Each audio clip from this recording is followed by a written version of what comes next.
King is back, baby. I'm on gas. Yo, Flex with it. He's fat.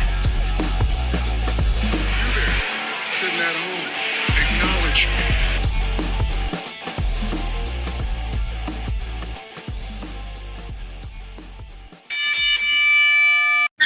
Hey, what's going on, everybody? Welcome to a very unusual episode of the Turnbuckle Weekly Podcast. Another weird one. This is a weird one because it's not even lunchtime yet, and we're recording. My work schedule sucks. Yeah, your work schedule sucks. People don't work, don't get a job, don't make any money. Nobody made any money going to work. You Wrestle know what I mean? on Saturdays. Wrestle on Saturdays, be in pain. It's a lot better than a 9 to 5. Right. But I'm excited about this episode because I feel like we owe this to a lot of different people.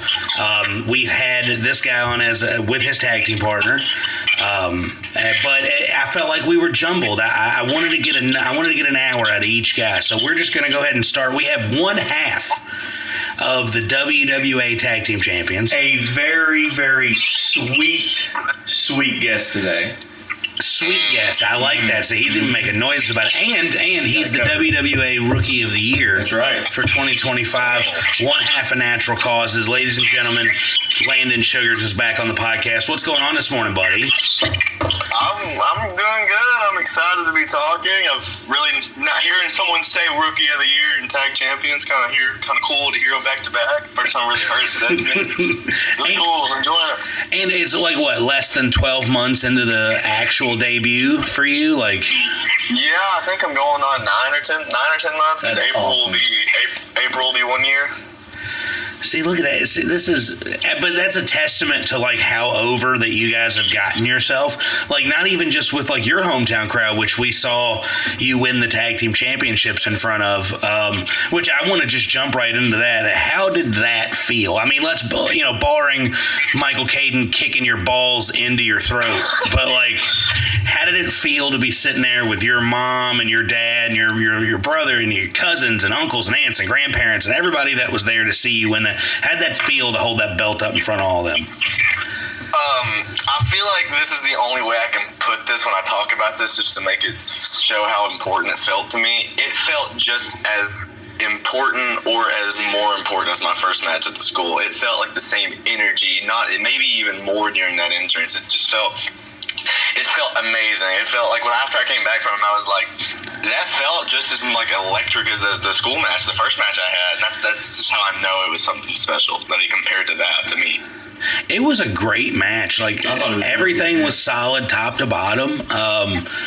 We were sitting there trying to figure out, like we sat for a little while once we figured out you guys are getting the belts. And I told you, I fantasy book Chris's shit a lot because I like the way he books, and I can kind of guess where he's going to go. And I start being like, okay. So then once I figured out, like, oh, we're doing this shit in Eddyville, like this is going to happen in front of his hometown crowd, I knew immediately it was going to be great. And then the selling point for me at the end, the part that I always mention to everybody, my favorite part, was when the Trend Killers started kicking your guys' ass. So many people that were there to see you left. They didn't even wait to the end. Some of them were your family. Yeah, a lot of them were your family, and they were mad. it was you all won the belts, and then Cortland and Michael come out, and they're like raising your hand. They're like, yeah. And then the foot comes up right between the legs, and like, I'm going home. They just left. It was real heat. Like, it was real heat when it happened. Yeah. And then I had real heat afterwards because the gold confetti would come off the floor.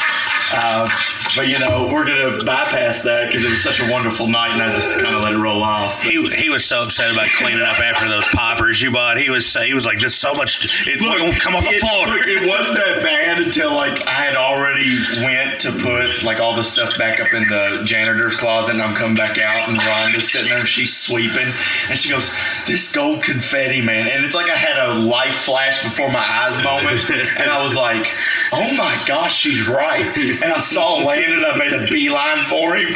And as I'm walking up, he spills his drink. And I'm like, well, I got to go get that cleaned up. And then I came back and I cleaned it up. I was like, yeah, congratulations. You know, you deserve it. And then it was clean up, no more gold confetti, Landon.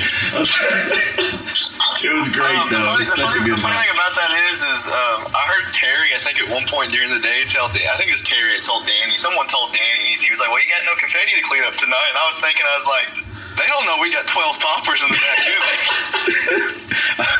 they? No, I didn't say anything to anybody either. Once like Terry was sitting there and we're watching everything, and then when the poppers start going off, I just hear her go, shit.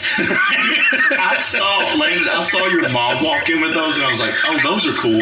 And then it was like, here comes two more, and here comes two more, and here comes two more. And I'm like, oh my gosh, where'd they get those from? I was like, because they didn't get them from us. And then when you had said that, like, you all had them, like, custom made, how was, I know that it's a minute detail, but just having something personalized just to celebrate you and Atlas going out there in your hometown, what was that like, just something so small to be such a big part of that match?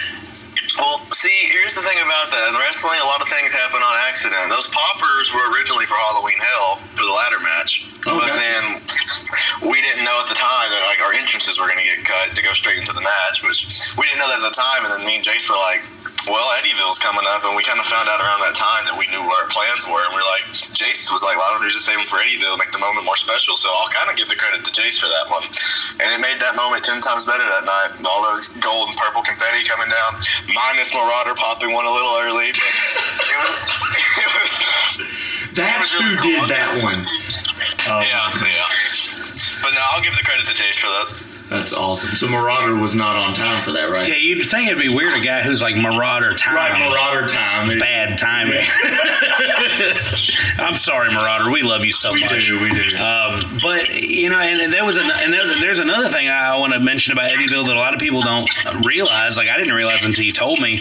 You were doing press for that, and Chris didn't even tell you to do that. No, I just love doing it. I mean, I think if a lot of us, no shade on anyone, but I think if a lot of us put effort and go and do like some stuff that we're not even told to do for the shows that are coming up, I feel like a lot more people would come out. Like I went and did a couple radio things, I posted the town, just simple stuff like that helps. Yeah, Awesome. that's how I see it. Is like if I see something that I haven't either already shared or hasn't been shared to death, I immediately hit share. Like today, Michael Caden puts up a picture. Hey, this is how you find all of our stuff. Share. Yeah.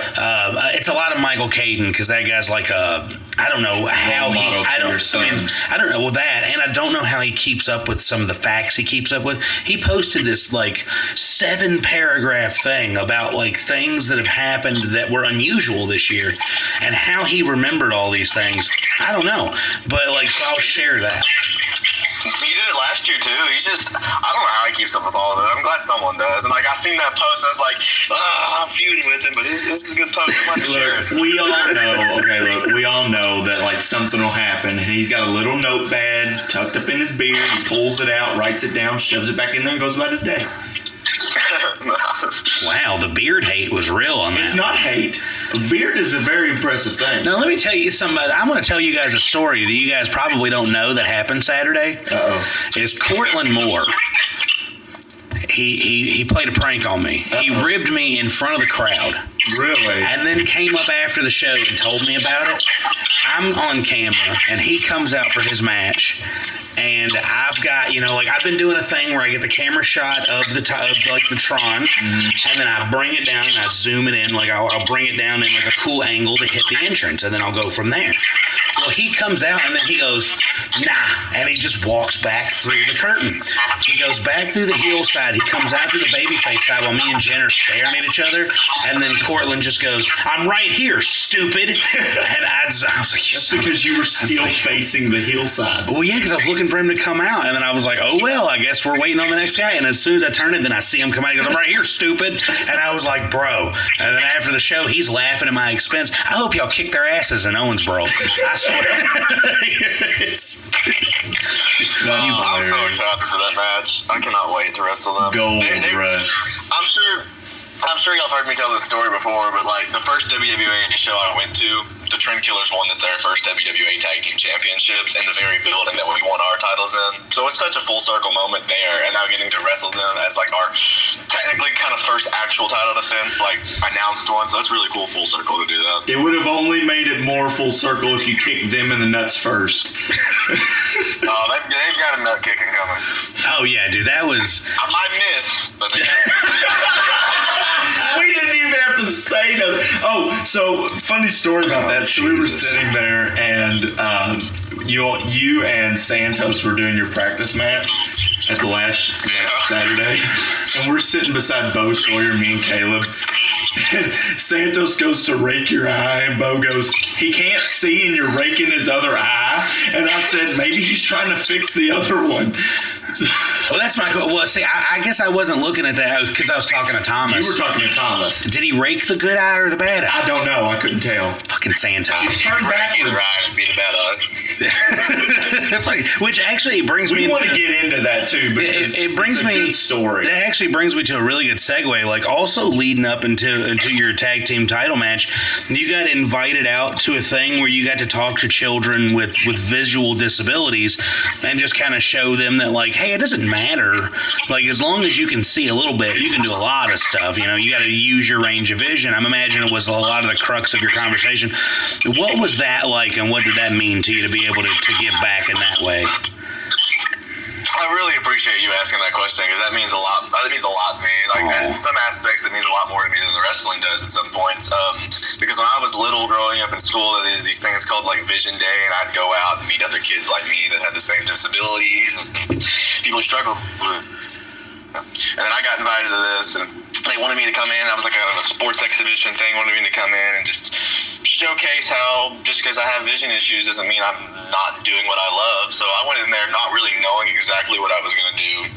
And every speech I try to give is always chase a dream, no matter what the issues are, whatever problems you have, chase your dream.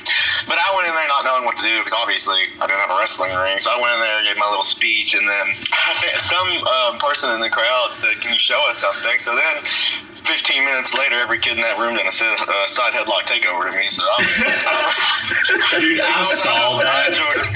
I saw that video of like the whole thing. I watched most of it, and I was like, look at this guy go. Like, and then it kind of reminded me, like, you know, you grew up with, obviously, you know, your vision stuff, and I know that was probably hard, and like, it just kind of reminded me watching that of like some of the stuff that I went through as a kid that maybe I didn't feel so confident about myself in, but then to overcome those things and now train with the WWA is just, it's a testament of what the human is really capable of doing if they put their heart and mind to something. And that's one thing that a lot of people don't understand is all these guys that, all of us that wrestle in this business, you know, we're looked up to and we're looked at as if we're all high and mighty and we have nothing going on. But it's not until you get the real at-home stories that you find out that 90% of people who are in the wrestling business have come from a not-so-good background. They didn't have everything handed to them on a silver platter. And that's one thing that I love about the WWA, and especially like with you going out and talking to kids, being an inspiration, is that there's so many people in our business that can go out and tell a story and change somebody's life. So I just think for you to do that was such a good thing, and I hope that maybe, you know, you'll get more time to do that. And it's just, it was an honor to see that. So yeah, I mean, and on my end, like, and I don't have that beautiful camera. Yeah. That was beautiful. Yeah, on my end of it, like, dude, it's right there. Oh my goodness. I'm the father of a child with disabilities, and you know, to grow, like, it's a little different when you're on the end of having to watch it. Like, it's you know, Sammy was born with a rare chromosome deletion. He was born with, or you know, that causes like the holes in his heart, and his his soft spot never really, like, it took a long time for it to harden and things like that. So he was always in danger. He's always been in some kind of danger of, like, if we have one misstep, we lose our lives. And so Sammy found solace in professional wrestling, laying in hospital beds. He lived in a hospital for the first 4 years of his life. So he's, virtually, he barely spent any time in his own bed, and he found solace in professional wrestling. So, and now he is aware that you had some form of a disability. Now that he looks at it like, oh, I can get cleared now. I can probably do this. Because he's like, exactly what he said to me the other day. I was like, buddy, we're going to have to do some work to do this. Like, you're really going to have to put in some work to strengthen your body up. And he was like, well, I can do it.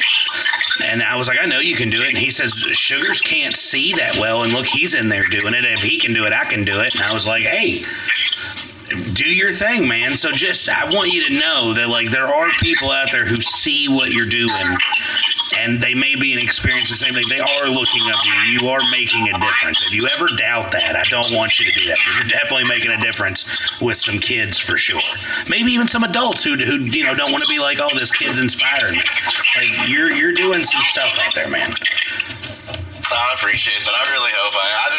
I know it's kind of corny, but growing up, I would love Cena, and I'd watch Cena and Cena do all the Make-A-Wish stuff with the kids. And, like, if I can do 1% of how Cena's inspired people like me, then I think I've done enough for myself in the wrestling business just to inspire people. Not just for me, but for them. No, dude, and no, you're doing the thing. I mean, even your debut alone in your high school in front of your peers, wrestling the owner of the company, winning that match, like all these things like that, you're on the way. And you're 10 months in. You're already a tag team champion. You're rookie of the year.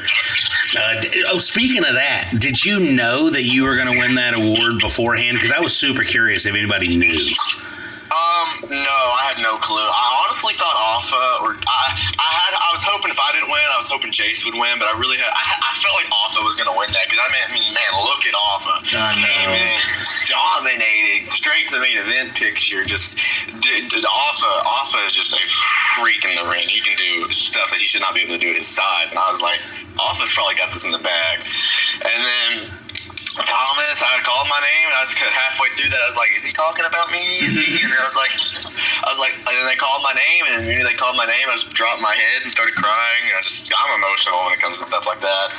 Started crying all the way up there, And Landon talking about Alpha, if anybody didn't see it, this 6'7" giant threw a perfect drop kick at the last show, and if you didn't see it, that sucks to be you.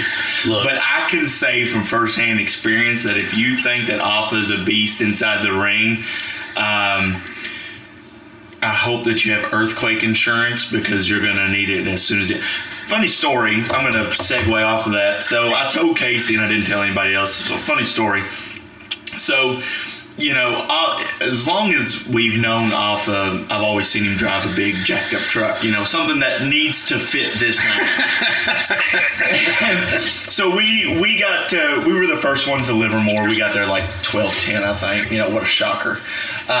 So we get there, and we're sitting there, me and Caleb, and we're just kind of talking about the training, how that's going to go. And then Beretta pulls in, and then Munchie pulls in. And then here comes this white BMW pulling down the road. And looking at it, I was like, oh, here comes Vanderpool. Vanderpool's pulling in. No, it's a 6'7" Polynesian giant driving a small, lowered BMW. And he's got dreads, he looks great. And we're sitting there, I roll my window down, and he kind of turns to look. And he does how when you do a double take, he had his head sideways and was ducking in and back, in between the seat, and he kind of stuck his head forward. And he opened up his door. I said, is that car naturally lowered like that, or does it raise up 3 inches when you get out of it? And he said, oh no, it sits like that. And so he gets out, and I said, oh my gosh, I know exactly how you did it. And he said, what are you talking about? I said, here's what you've done. You've taken this car, you took the motor out of the front, put it in the trunk, extended your front floorboards to behind the front axle, and that's how you drive that car. You can't fool me. So, just saying, He drives a BMW that he should not be able to drive. My girlfriend saw him at the Christmas party, and like she's seen him wrestle. She saw him debut. Yeah. And so she's seen him. It's not like a shock to see him. And she looks at him walking through, and she's like, "How is he bigger outside the ring?" And I said, "We don't know. Physics kicks in somewhere."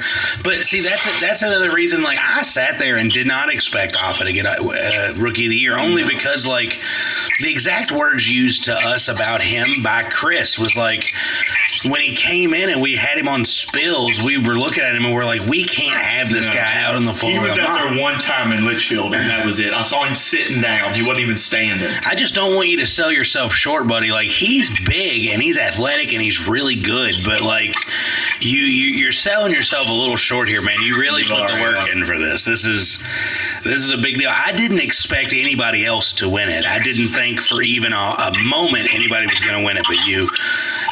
If anything, it would be you and Atlas together sharing it. Yeah. Like, not a doubt. I had that thought going into it because I didn't know if Alpha would be on the ballot, and then I had my thought going into that. I was like, I don't think just one of us should win this if it's just both of us up for it. Like, yeah. But, you know, it's really good that you have a tag team partner who's not a dick. You know what I mean? Who's not going to sit there and be like, oh, so you're getting love and I'm just sitting here. Like, no, man, he was just as happy as you were. If not happier, I think. Like, I immediately started scanning the room looking for him. I was like, where's he at?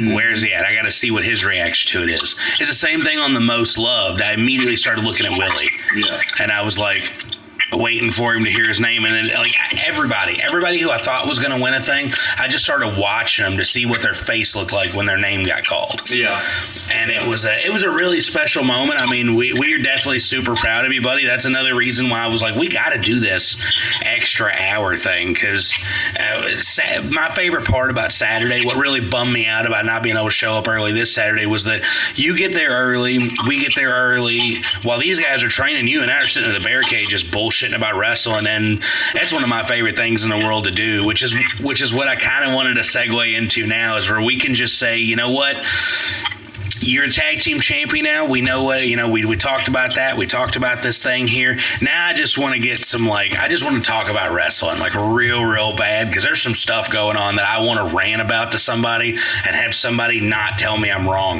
And if he tells you that you're wrong, your hopes and dreams will be shattered forever. Well, see, I'm going to miss Raw tonight, so I'm really upset about it. I'm going to miss it live, so I wanted to talk about stuff. Do you not have Netflix on your phone? Yes, but I'm in so much pain, I don't think I can hold my phone long enough. With your left hand. Yeah, that's what you'd think.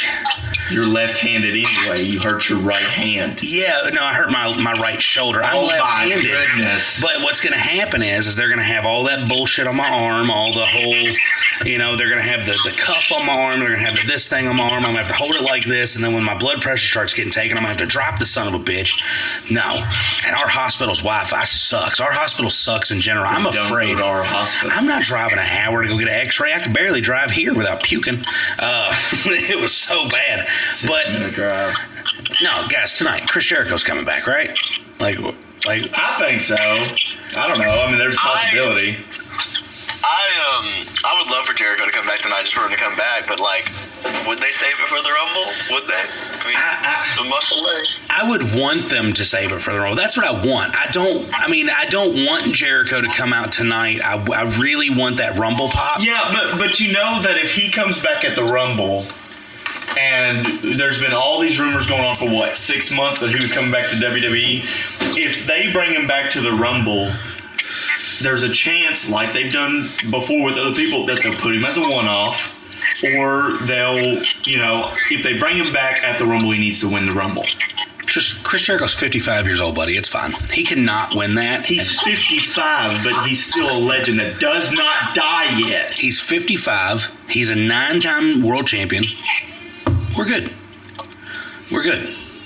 I think we're fine. I think we're fine if he doesn't win the Rumble. I think I'm fine. He's my favorite wrestler in the whole wide world. He don't have to win the Rumble. I mean, hell, Edge returned and didn't win the Rumble. That's true. Right. He just won it the next year, I think. Didn't he win it the next year? In front of no fans. Yeah. It was the pop. It was the you think you know me? And then the music hit, and he came out with like all this energy. Look, like, dude. Edge is gonna win, and then he gets dumped, and everybody's like, The Royal Rumble. That whole day was so surreal to me because I was a big Kobe Bryant fan, and then Kobe died that same day, and I'm like, man, Kobe died today. And then later in the night, Edge returns. I'm like, what the hell is this? dude, game? I remember when Kobe died. We were at Pizza Hut eating pizza, and it came on the news, and I remember exactly where I was that day. That's crazy. Funny enough, I was in the middle of having a match on a trampoline, and then my mom. Dude, that's awesome. Hey, look, I'm telling you right now, Landon, I will come and drive 2.5 hours one way to come get you and have you wrestle with us in the backyard. Well, if you're coming this far, get in the ring, buddy. Oh, That's what I'm saying. You might as well just have it in the ring. That's true. That's big facts. Take your bumps. But That's true. Speaking of ring stuff, do I not get to say where I was when Kobe Bryant died? Fine. You were on the toilet, weren't you? No, I was at work wearing a Celtics jersey because I have taste in sports. Oh. I can't say shit. I'm a Warriors fan, and I've been a Warriors fan, and they just, nah. Hey, now you guys had like a good 3 years? I don't watch any other sports. Yeah, there for a while, and then that's all I'll say. This is where Leon takes a seat because he doesn't watch any other sport except for pro wrestling. First of all, I'm already sitting down. So. Look, man, I watch about a little bit of everything. I don't really watch the NBA so much anymore because who has that kind of time? It takes 6 hours to have a game go. Like I can't watch baseball anymore because I played it for so long. I just despise it. And then I hated baseball even when I played baseball. I was just like, why do I have to do this? Because my dad didn't get to achieve his dream, so now I have to do it for some reason. Like, it was the worst. Every summer coming back to Kentucky to have to play summer ball, I was like, oh my God, I hate this so much. It was the worst. And then hockey. That's where I'm at. I'm a hockey guy. I watch more hockey than pretty much anything. Maybe college football will rival it.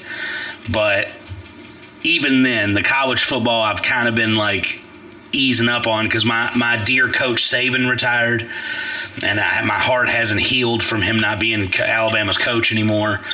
It's a very sad moment for me. But that Kobe thing, though, I make jokes about it all the time. It was a real surreal thing for me. I grew up watching Kobe. You guys grew up watching Kobe, but I grew up watching weird, uneven afro Kobe. This skinny kid who played a very interesting type of game. When he came into the NBA, it was very different. It was real hard-nosed, smash-mouth, big guy basketball, and then here comes this little bitty skinny kid throwing up threes like nobody's business, running into the paint. A comedian I heard said that Kobe played a game like he had a dad. Bounce pass, layup, thanks Dad, and he would just keep going like that. He was to where you got somebody he named somebody they got a broken home kind of game, or it was LeBron. He didn't grow up with a dad. He plays a broken home kind of game. LeBron was out there doing Kobe was out there doing layups with his pops, shit like that. But he was such a good athlete that I'll be honest with you, man, when I saw y'all's gear for the first time, I didn't think oh, that's Landon's high school colors. I was like, well, somebody likes the Lakers. Mm-hmm.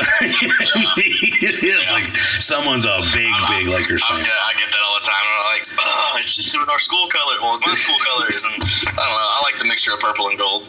So that's great. That's a really interesting question because you and Jace are from different ends of not different ends of Kentucky completely, but you guys are from he's from Henderson, so that would be 2.5 hours. Probably. Yeah. So how hard was it to talk him into repping your high school colors? I don't think we really ever had a discussion about it because I just had. I remember the day of my first match, Chris pulled us aside that day, and I obviously had my gear made for that match, but they talked to us doing the tag team stuff, and I had offered to pay for Jace's gear then just to get some new gear by the time we were going to debut it over the top, but we never really talked about the colors because he just bought he already had yellow kick pads, and he just bought some purple knee pads, so we never really talked about it. He just, I guess, fell in line with it, and I guess it just worked out. And then we ordered our new gear, and we just stuck with it because I think the purple and gold worked out, and our Titantron was already that color. I guess, yeah, we never really talked about it, but I like that we kept it. Well, see, and that's the thing too is, and I've always wondered this, and maybe we even covered it on the first part. I don't know, but you know, That's some fine. people they get tag partners and there's no chemistry whatsoever. Yeah. You got to force it. The chemistry between you and Atlas is insane. So was it like you and Atlas wanting to become a team, or did Chris go, I think that these two would work out really well? Me and Jace had never talked about being a team until we first time we heard about being a tag team was the day I had my match, and that was the first time we heard about it. And then when we heard about it, then we kind of just, it was like, oh, I would love to team with Jace, because before that we had already had like I think 3 practice matches before that, like just singles matches against each other, and the chemistry was there with those. And my first practice match was like my first ever match was against Jace in a practice match, so that's just poetic in itself. And I don't know, I think me and Jace just always clicked, and I mean, hell, before we even knew we were a tag team, Jace came all the way out here to my house, and we just wrestled around in the ring and practiced some shit. So That's before awesome. even knowing we were a tag team, we were doing that. So I think it was meant to be. That's awesome. It definitely was. I got to tell you, I've reffed. It was just natural. It was that it happened that way. Shut Look, up. it had to be thrown in there somewhere. What better point than that? So, like, I've gone from watching your matches as a fan, like watching you guys tag together, to holding the camera and filming you guys wrestle together, to actually being in the ring reffing one of your matches. It was a practice match, but I still like to think that I have about 6 matches under my belt reffing, and you guys were my first tag team match that I reffed, and I got to tell you, like, going into that match, as soon as I saw there was a tag team and Mason wasn't going to let me sit that one out, I got nervous. I got nervous as hell. I was like, I'm going to fuck something up in this match so hard. Like, this is going to be, like, this is a tag team match. There's too much to pay attention to. There was way too much to pay attention to. But you guys moved seamlessly. Like, I didn't have to sit and question anything you were going to do. As a referee, I don't know what you're going to do. I don't want to know what you're going to do. I just want to walk up and say, what's the finish?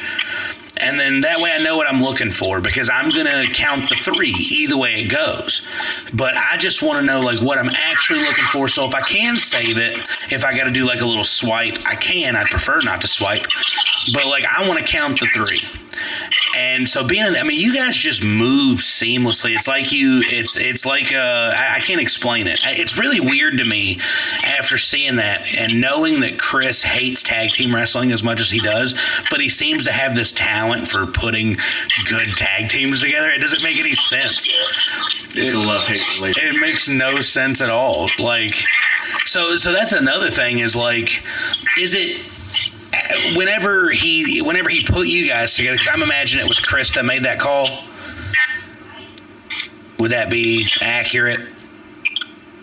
Chris that made the call? Yeah, like there was like these two were tagged. I believe it was Chris. I know there for a while that Ray always kept pitching as a joke that I don't know who the third person was going to be, but he wanted to put me, Chase, and somebody else in like a heel boy band kind of gimmick where we had this terrible ass boy band song that we made, and we'd come out and think our music is the shit, and like great.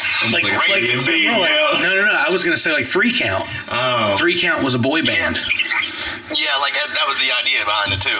Like as a joke, and like we think our music's the greatest. That was pitched for a while. I don't know if it was ever like a true thing. I know Ray still talks about it, because how much he wanted to do it. But I guess they always had some kind of plan with me and Jace being together, but like not as a tag team, maybe some heel trio or something. But I would assume it was a combination of Chris and Ray coming up with it. But yeah. Did it feel like, because how I would feel, I know if I'm a talent back there and they're like, Chris is like, you and Leon are a tag together, my first thought's going to be like, oh, he doesn't like tag team wrestling. That means he doesn't give a shit about what we're going to go out there and do.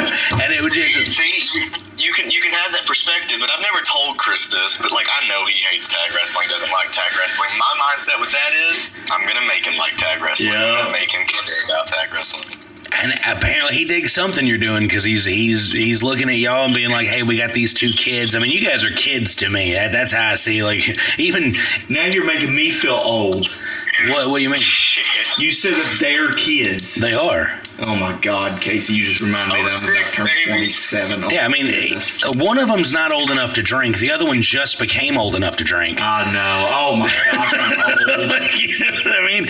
So, like, Thank you for bringing it into light. Now it's got to mean. I mean, it's got to mean something. You know, to, like, Chris has got to like something you guys are doing to be like, hey, here's two guys that fucking still wet behind the ears. Let's give them some belts. It's just like, but I do want to ask now that like you guys have had a good run as a tag team and you guys have won the belt and you guys have pretty much wrestled every tag team. I'm putting you on the spot. Which one of those tag teams is your favorite to work, do you think? Favorite to work? Oh God. As much as everybody picks on you for being blind, fuck them. You can throw some people under the bus and say who you prefer. I will say this: they're not here anymore, and I know there's some shit with them now, but I love the Golden Gods. The Golden Gods were like our first tag match, like our first actual tag match was against the Throne, Bo and Ryan. Loved that match, but like our second tag match we ever had was in Litchfield against the Golden Gods, and that man, it's just so easy to work with Bo. Bo puts it all together. He came in the building that day and was like, "Okay, I've got the whole match planned out. You just tell me what moves you want to do here, here, and here, and we'll do it." And I was like, "Okay, this is simple. Love it." Snyder's just great in general. Snyder can work. Snyder's just got that big man mentality, working style, and it's so easy. You just sit there and sit around for him. But the Gods definitely my favorite to work. Dude, they're one of my favorites to watch. When I saw them the first time, I just immediately fell in love with them. And I was like, these guys are great. And anybody that wants to catch the Golden Gods, you can see them coming up at Hooligan Wrestling. What better place for them to go? Hooligan Championship Wrestling. What better place? I mean, it just fits. I mean, they're out there getting booked, man. I tell you what, though, and you know, speaking of them, what was it like working in that match with somebody like Snyder that's been in this business so freaking long? Because he's been in it a minute.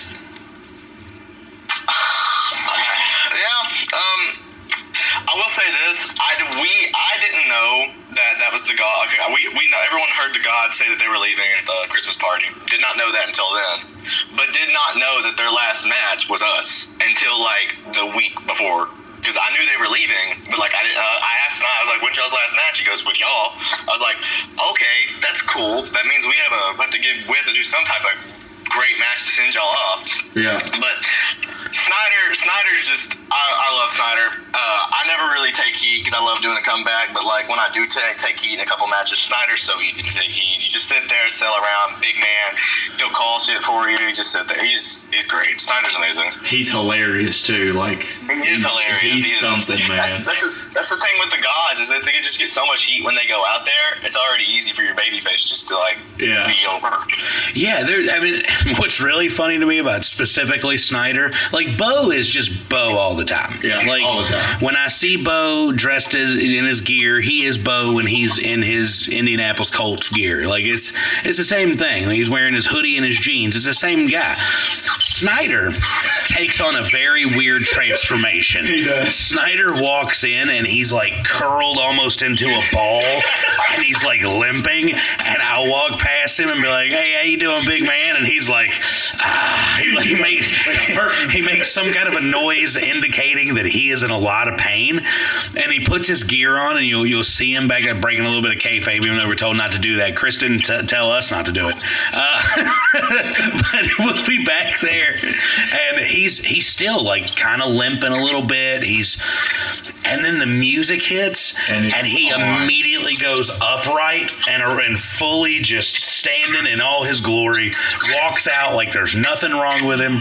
That's why he walks so freaking straight, so he can play it off at 90 years old. Yeah, and then he gets out of the ring, and we're doing everything to get cleaned up, and I'm like, "Where's Snyder?" And I look right, he's limping, and I was like, "Oh, here he goes." It's almost as if you're in like a haunted mansion, you hear like a door creak, and you're like, "Oh no, it's just Snyder's moving his knees." Yes, Snyder walking I don't remember what match it was. It may have been in Litchfield in that ladder match that we were talking about earlier. And we're sitting there, we're doing all the cleanup stuff. And, you know, cleanup's almost over. Bo's out there talking to everybody. And we're like, you know, I haven't seen Snyder in a while. And he comes through the doors and he goes, turned to look, and he's got his bag on, and he's carrying like his stuff, and he's got his arms stretched like to the sides, like his shoulders tore in 3 different places, and he's like waddling, and we're like, "Are you good?" He's like, "No, I'm old as crap, and I'm hurting." And when he came back after hurting his foot in another company, I was like, "Hey, Snyder, how you doing?" He goes, "That freaking company over there done got me hurt." And I'm like, "Are you sure?" He goes, "No, look, I know I'm 46 years old, but bad ring."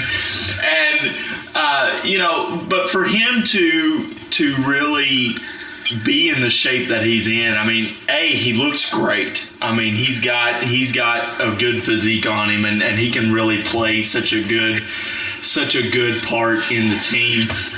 And that's where, you and Atlas are kind of similar of sorts, like your personas kind of are the same. Bo and Snyder are total opposites. Like, Bo's kind of like you're goofy, like, oh my gosh, I'm getting hit. Snyder's you're like, is that all you've got? Hit me harder type thing. And then when you hit him and he just stands there like a tree, it's fantastic. I love it so much. It's great. It's great. It's great. And he has the fastest growing beard I've ever seen in my life. Like, when he accidentally took his whole beard off and came in like babyface as babyface could be, Bo Sawyer said he aged like 15 years when he cut his beard off, and then 2 weeks later it was back. I was like, wow, Casey, you're put to shame.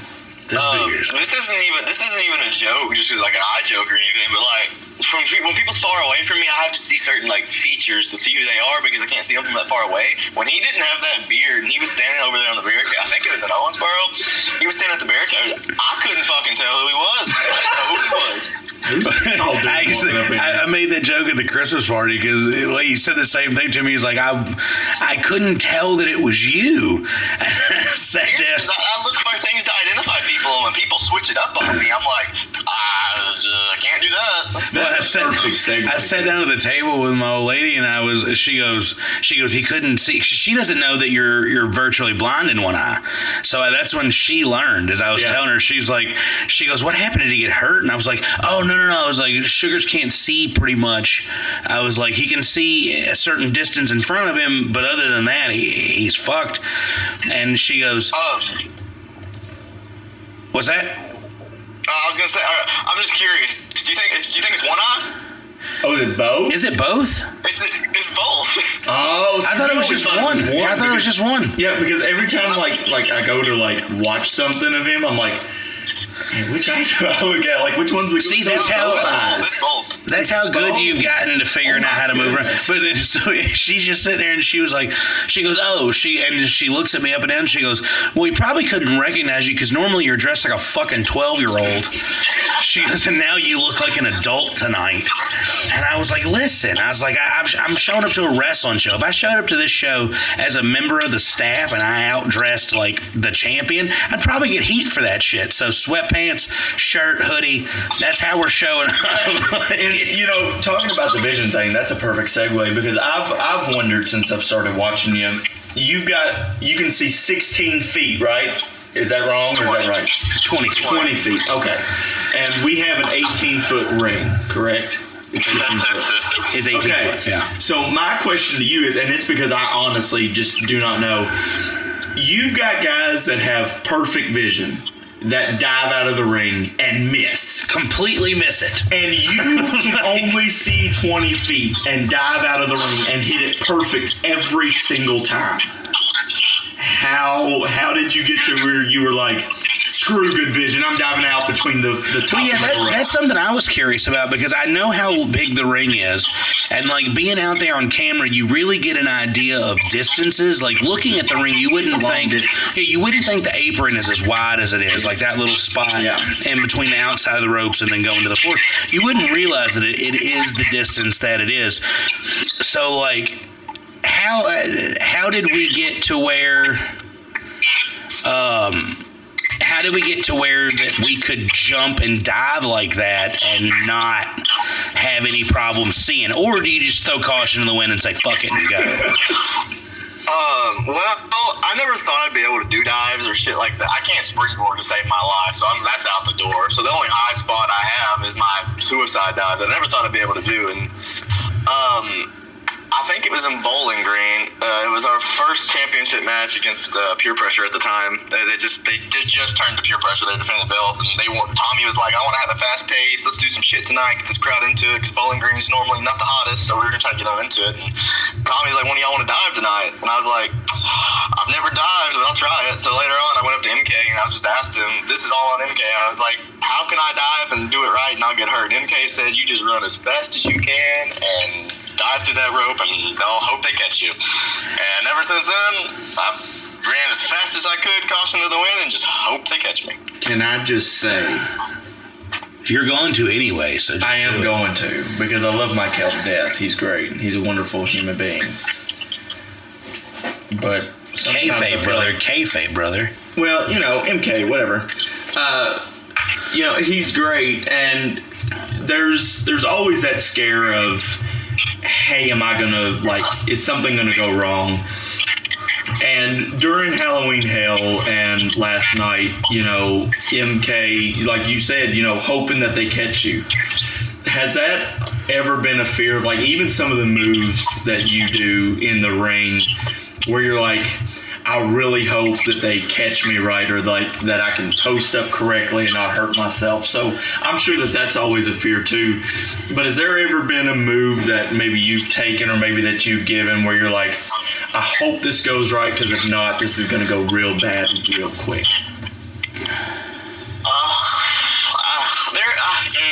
I don't know. Sometimes when I'm diving, it depends who's catching me, if I'm a little scared or not. Everyone's caught me pretty well.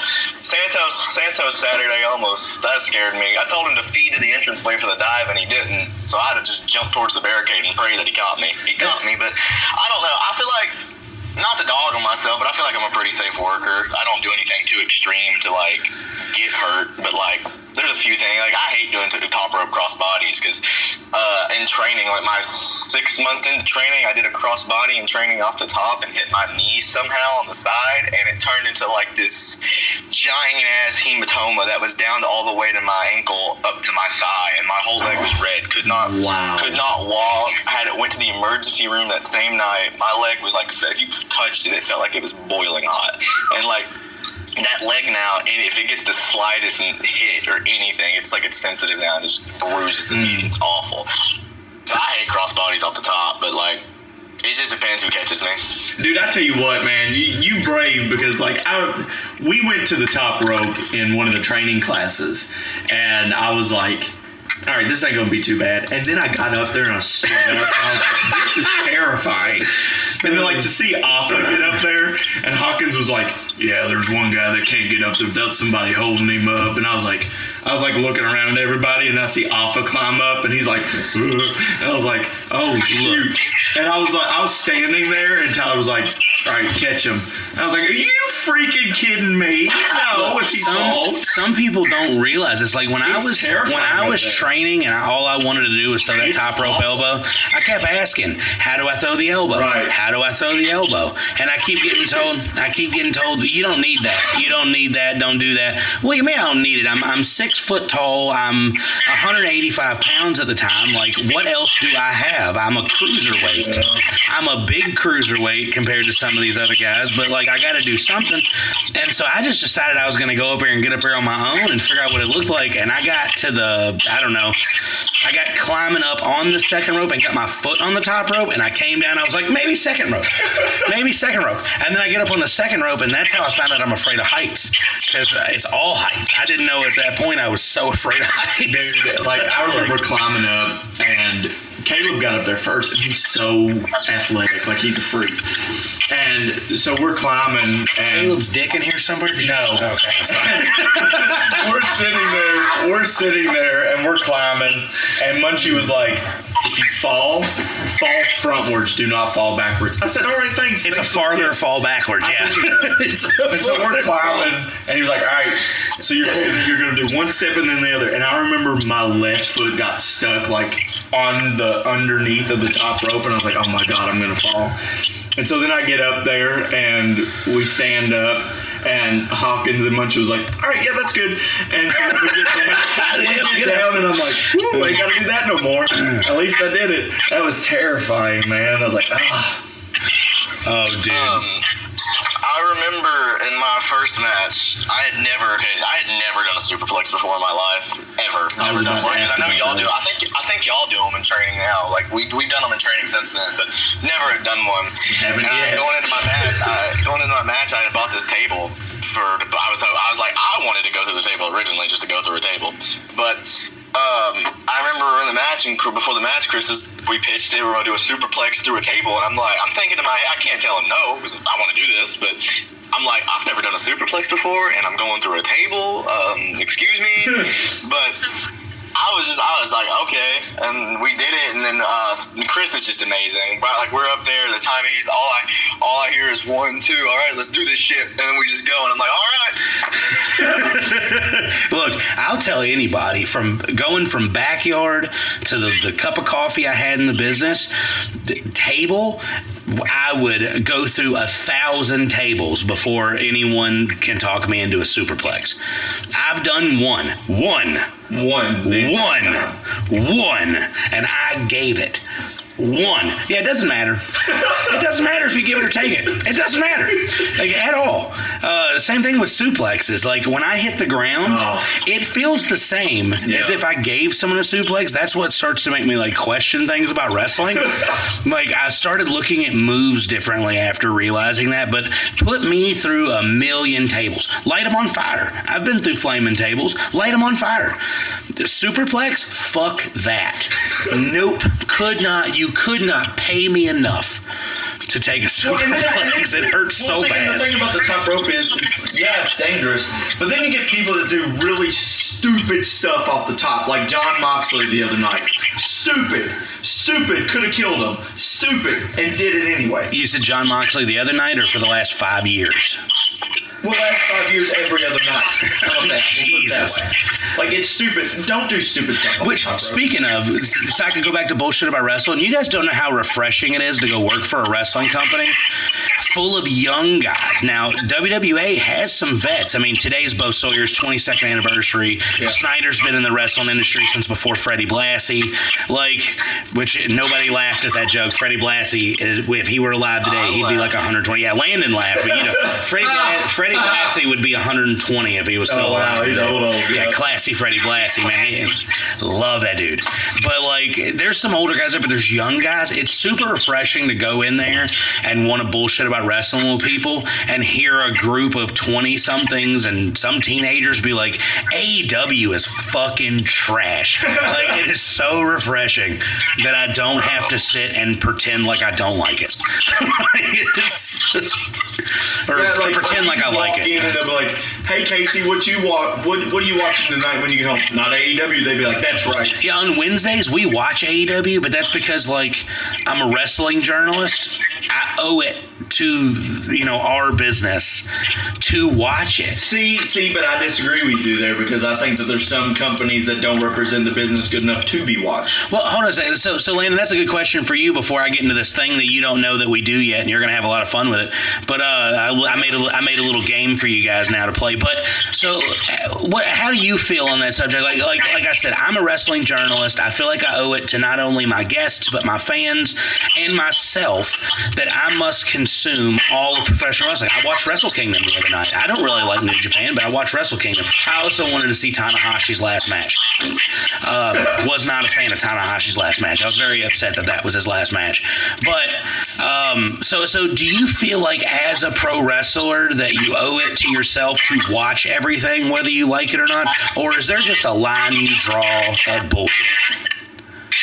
I will say this, as sad as it is, like, I still watch wrestling. Like, say I'm trying to learn something, I'll go turn on a Midnight Express match and go watch that. But, like, as watching wrestling, like, weekly, I don't tune in live anymore like I used to. Like, I love watching wrestling. I'll catch what I want to see, but, like, I couldn't tell you the last time I watched AEW live. I think the last time I watched Raw live was maybe 3 weeks ago, but, like, I don't tune in like I used to, but I still love it. I still tune into what I want to see, but, like, I feel like if you're doing it as a journalism thing, I think, yes, you should tune into everything and watch everything because you got to know know what's good, bad, what works, what doesn't. I mean, hell, Cornette fucking can't stand I'm sorry, I keep cussing. No.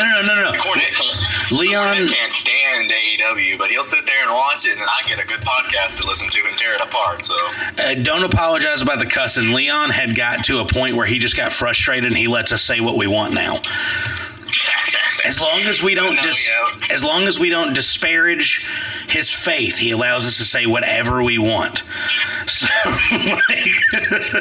say it as your own opinion. Just don't point it at me. Yeah,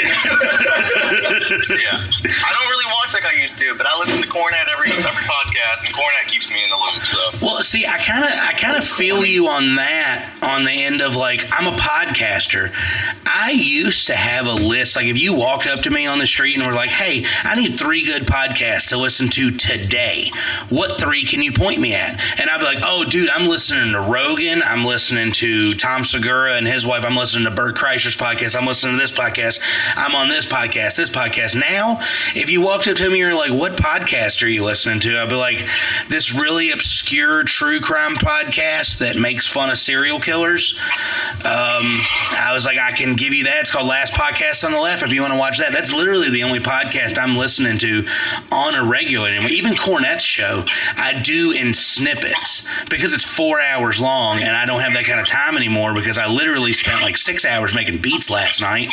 I mean, like, I'm doing all kinds of stuff now that I'm trying to dip my hands into. So I can feel that. Like, it's kind of like when you're in the industry kind of thing. Like, when I was a musician and I was playing music to make my living, I didn't listen to music. Like, I only listened to what we were playing because I did not want to sit there and be playing a song. And like, it happened when I was in high school. I was in a band and we were playing a song, and I wrote these lyrics, and people were like a couple members of the band were like, "This is amazing lyrics. Like, this is heartfelt." I was writing it about my dad not being around, and they were like, "This is a really good song." And like, because we know you, we know how you feel when you write this song. And then my guitarist picks up and reads it, and he goes, "This is already a song." And I was like, "No, it's not." I was like, "It's already a song because I just wrote it." And he goes, "No, dude." And he pulls out his CD book, because that's how we had to listen to music then, with CDs. And he pulls out his CD book and puts in a band called Cake. And he puts their album in my CD player and presses play, turns it to like track 4, word for word, exact same song. I had composed it the same way. I said, "What year did this album come out?" And he's like, 98, 99. And I was like, "So I heard this when I was a little kid." And he's like, "Yeah, and you just rewrote it down." I was so fucking mad. I was so fucking mad.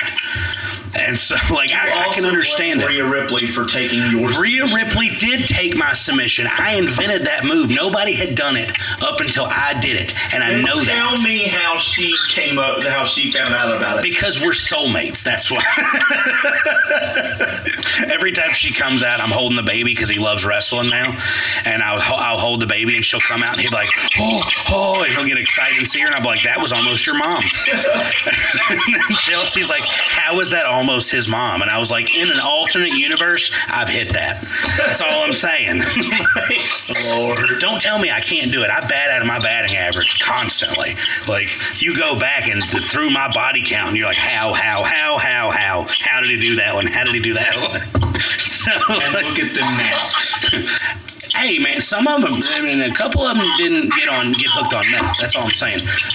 It's Kentucky and Alabama, dude. Meth is like, that's as regular as tap water, you know what I mean? So it's marrying your cousin, apparently.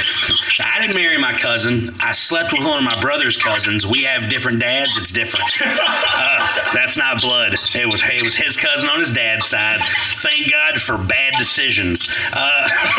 So, I do want to segue into this little game that I've been playing. I didn't play it with everyone because some people's episodes just ran in such a way that I could not fit this in, and I miss it. So I'm a big fan of the show that used to be on the air called Inside the Actor's Studio. And on this show, the way that the host would end every show was to give a questionnaire to his guests. He would ask them certain questions that were very deep in thought, things like, if heaven is real, what's the first thing you want God to say to you? Like, things like that.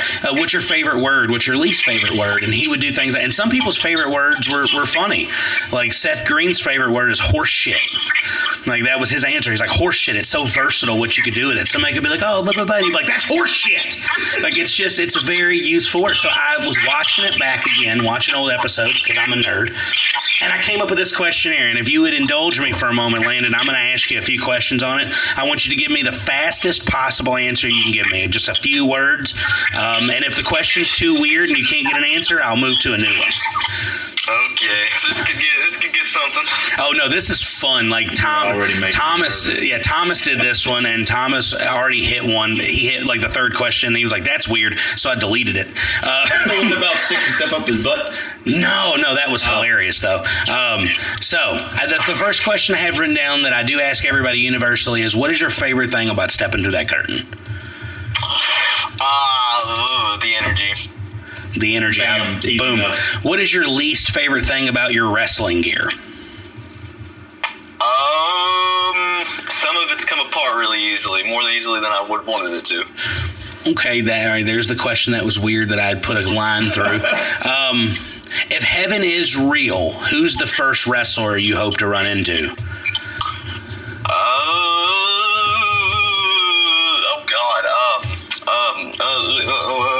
I don't know. I really don't know on that one. Come back to that. Thomas's answer was Daniel Benoit. That's really what he said. That is exactly what he said. I'll never forget that. Which move do you wish you could steal from a wrestler in WWA without them noticing? Like, if you could do anybody's move and them not know that you did it, what would it be? I'd like to do a frog splash. Frog splashes are great, man. Like, it's so universally good. What move do you wish could be erased from wrestling forever? It's overdone. People need to quit doing it. What is it? I feel like it has to either be a cutter or a super kick, honestly, or a destroyer. Petey Williams should have kept it to himself. That's right. But on those first two, fuck you, Dakota France, and fuck you, Munchie. Landon hates your moves. Well, no, super kick would be a move I'd like to take and no one would notice, but it's just... I love that in the WWA super kick isn't thrown all the time, but everywhere else it's... Oh, dude, it's the worst. What is the first emotion you feel when Alive comes on? Like, when you hear your theme song, what's the first emotion you feel? Oh, God. Nervous until I walk through the curtain. The music doesn't stop me from being nervous as soon as I walk through the curtain, I guess. But no, I love that song. So adrenaline, nervousness, mixture. Before I go to the next one, do you do what I do with that song and just play it on repeat when you're working out? Because I've been doing that. I think I told Leon this in a message, but funny enough, it was my most streamed song this year on Spotify. My YouTube automatically knows it. When I go to YouTube Music, because that's what I use, I get the premium for free with my phone plan. So I'll go into my search bar, and as soon as I hit the letter A, I was looking for a song by a band called Ailstorm. They're like a pirate metal band, and it's really fun, and I like to work out to it. And I just hit A because that's what I wanted. I hit A, and then it said Alive by Led by Lanterns, and I went L, and then it said Alive. And then I hit E, and it didn't know what I wanted. Yeah. It's like, what do you want? I know exactly what I'm going to do. The thing about it is when I messaged them for that song, I think they just said yes because they were a smaller band and wanting to get their music out there. But, like, I don't think they were expecting to get as many people to listen to it as they are. Like, Jen's messaged me for it. Y'all messaged me for it. A lot of people's messaged me for it. I think I've got them a decent amount of plays on their song. My girlfriend texted me yesterday asking me for together? it. No.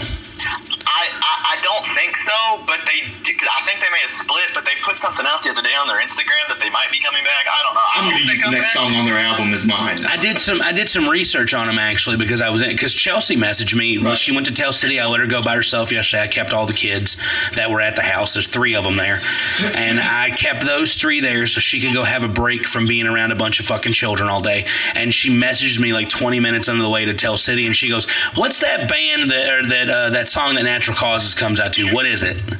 And I was like, "Why?" She goes, "Because I want to listen to it. It's really good." It is really good. Like, my girlfriend doesn't like music like that at all. Like, she listens to like what you think basic white women who drink pumpkin spice lattes listen to. Like, that's what she listens to. Dude, I tell you what, funny story. So when after you had messaged me the link, Casey begged me. Because you told me and I forgot. I do pot and I forgot. So we were driving to the next show and like we were all having a talk. And y'all seen the movie White Chicks, like when they're in the car? Yeah, I love White Chicks. They're like singing. That's my jam, dog. So you remember whenever they're like, "All right, next," and they hit that, and that gang song comes on. A live came on my YouTube, and that was all three of our reactions. Did you just call a song by G Unit a gang song? Yep. That's the whitest thing I've ever heard anyone say, and it's borderline racist, and you're married to an African-American lady, and I'm telling. The same thing. Dude, let me finish my questionnaire, and then we'll finish. We'll do your stupid bullshit. So the last question I have for the questionnaire, I have a lot of questions, but I mix them up. But the last question always ends the same too. When your career is over, the day that Landon Sugars leaves his boots in the middle of the ring, what do you want your legacy to be? What do you want people to associate with you? I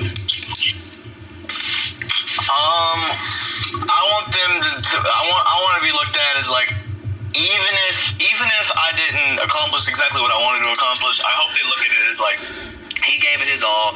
He tried. He proved to people that no matter what you think you can't do, you can do. I just want to be looked at as like, oh, if he did it, I can do it. No matter what level I may get to. If someone can see me and I can be the slightest level of influence for them to chase a dream. That's what I want.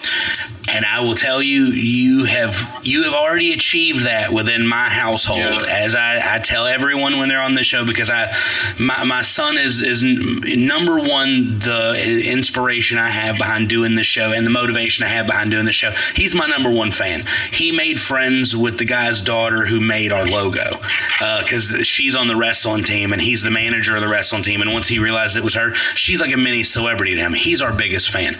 But constantly, like, he come in the other day, and just like a short anecdote, he came in the other day and he said, "Dad, look," and he lifts his shirt up to show me that, like, he's losing weight, that his belly's starting to go away, because he got on those HGH shots and he wasn't working out. He was just sitting around eating Doritos and playing video games while he's got steroids running through his body. And he got fat. I mean, he got, like, looking at him a picture from last year, he looks like now, like he ate that kid, that little skinny kid that was holding Miles when he was born. Like, he's a completely different human since that. But since he started doing the amateur wrestling, at least being the manager, he's trying to get medically cleared.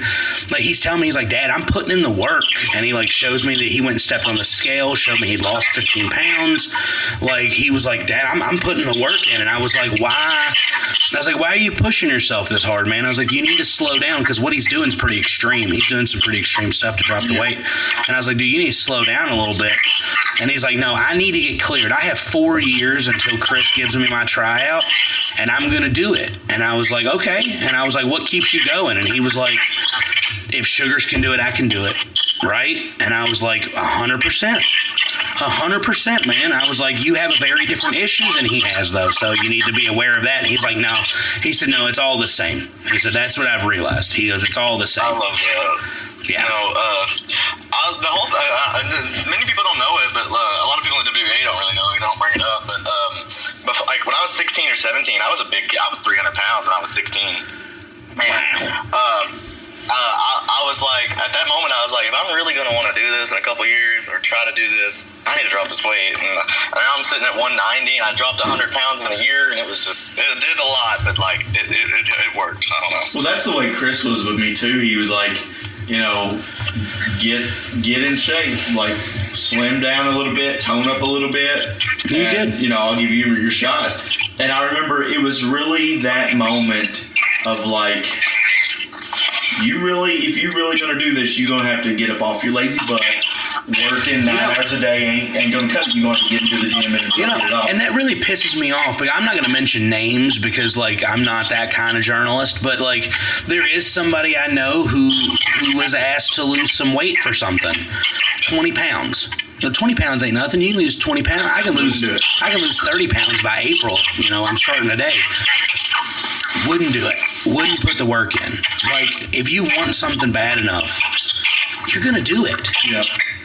I mean, I'm wanting to ref. You know, I realized that the wrestling door, the competing, that's closed to me. That's off the table. No, I'm telling you right now, I'm John Cena-ing it. It's done. It's over with. I will never wrestle another match professionally. I will not get in the ring for WWE and wrestle a match. Never will happen. My door has become refereeing. that's or managing whatever Chris wants me to do. But like, I got in that ring and ref that first practice match with EB and Alpha, and they were so good, and they were just so giving and kind to me in that match. They were talking to me the whole way through. But I realized, like, I am out of shape, dog. Like, I am super fat. So I started working out. I started losing weight. Stark has more workout equipment than me, so I've been stealing it from him. I stole his perfect push-ups the other night and was like doing the perfect push-up. I got him those for Christmas because he wanted it. He saw him on TV and he was like, that. And like, I'm stealing his weights from him and lifting weights, and I'm doing laps and push-ups and sit-ups. That's why I'm in so much pain now. Like, if you want it bad enough, you're going to do it. And you're going to put the work in no matter what the problem is. If you're sitting on the couch right now, if you're laying in your bed right now, if you're at work right now listening to the show, wherever you are listening to this show, this conversation should let you know that, like, anything is possible if you put the work in. Nothing came to a lazy motherfucker ever. Yeah.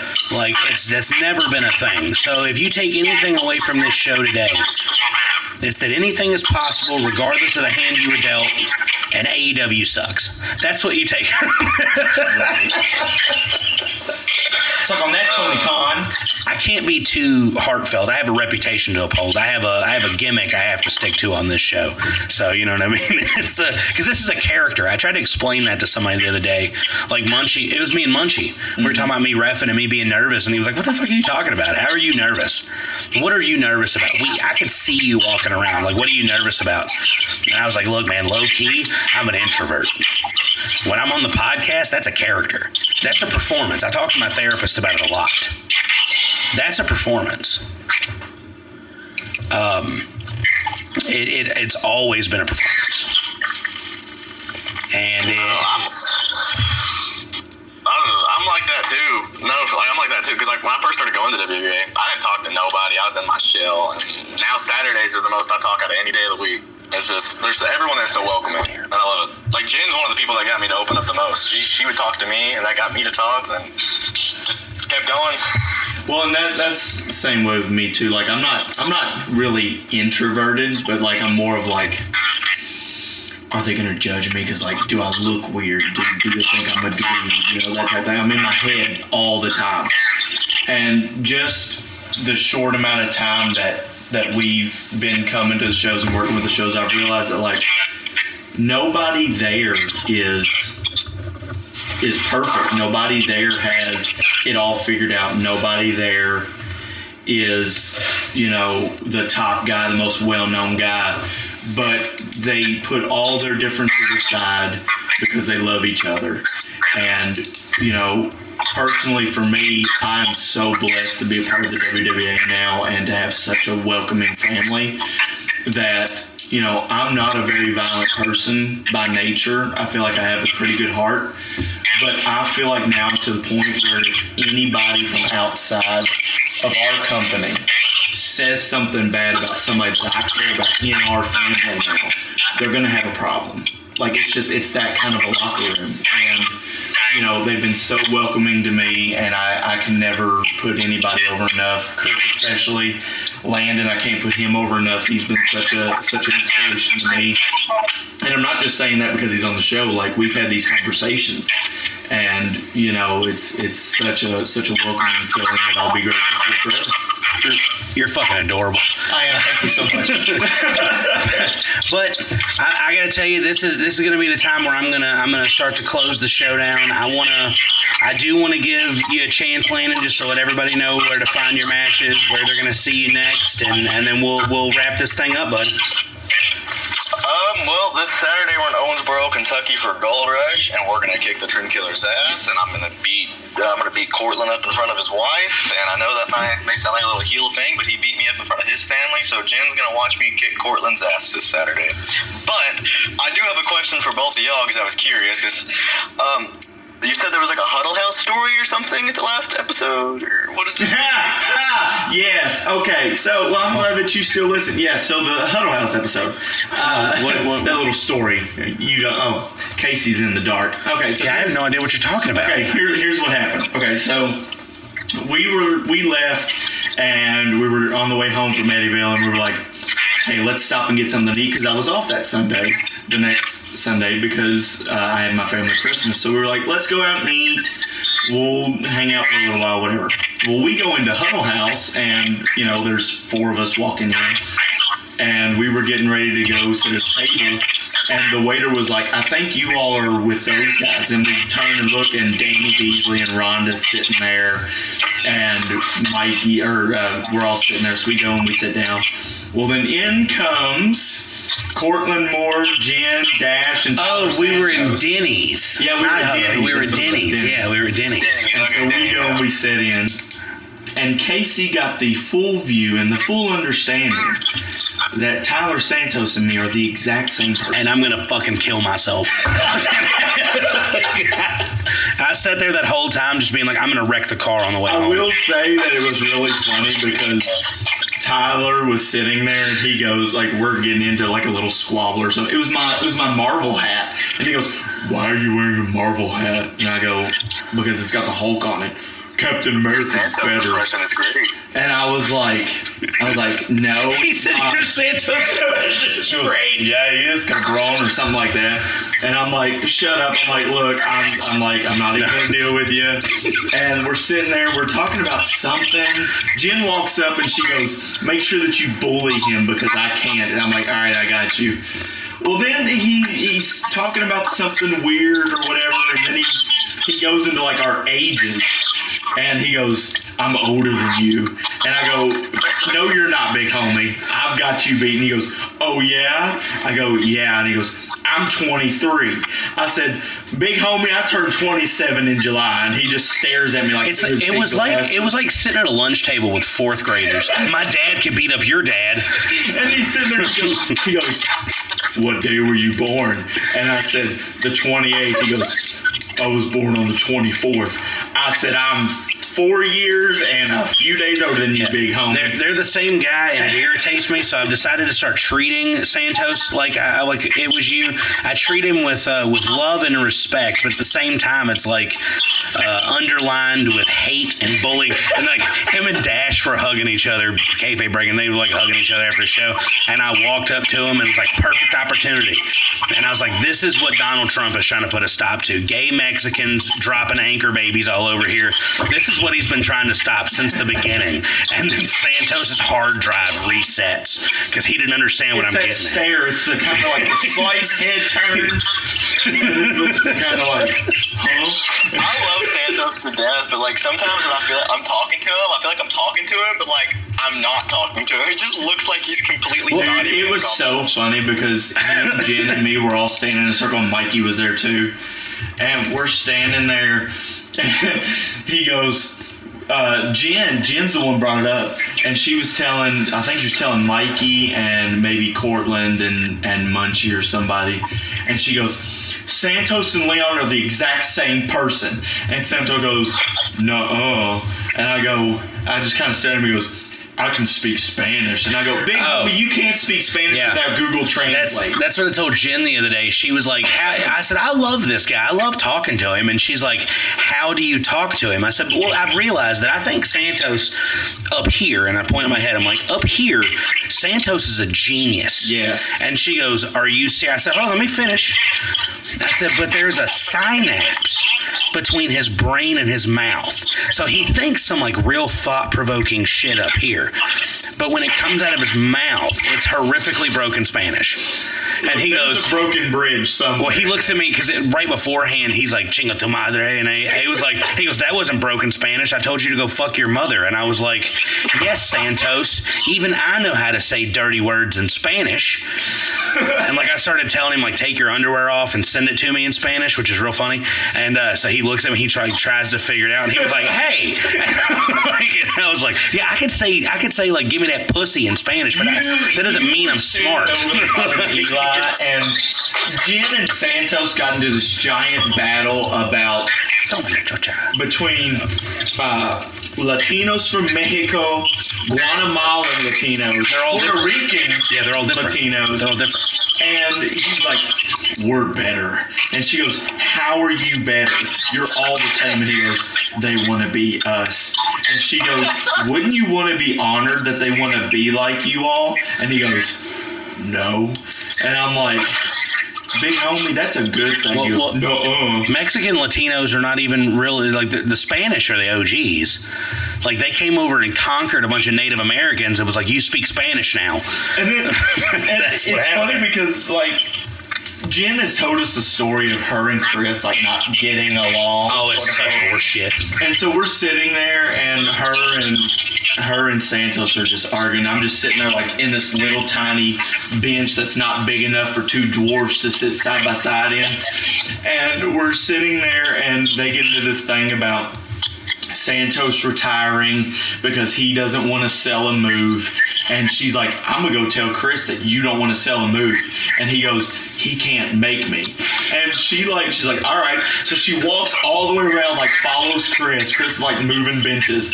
And she goes, what would you do if Santos said that he was going to retire because he doesn't want to sell a move for you?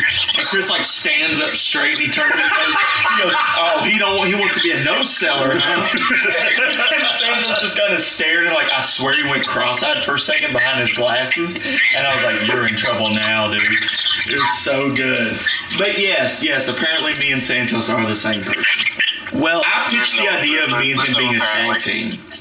And I think that would be awful. I can't think of a worse way to close this show other than talking about Santos. So before we get any further into Santos, I'm just going to pull this fucking plug real fast. I'm pulling this plug. Guys, it has been wonderful. We love you for giving us your time. I'm sorry. I'm starting to trip on my outro because I am in an incredible amount. I don't know how I'm going to drive. I'm in an incredible amount of pain right now. But we love you. We appreciate your time. We appreciate Landon coming back on the show. It's going to happen again and again and again and again and again until this guy's tired of dealing with us or he's in WWE and he's untouchable. We can't get to him. But we love you guys. We appreciate you guys. Take care of yourselves. Take care of each other because I did not take care of myself. Thanks, Santos.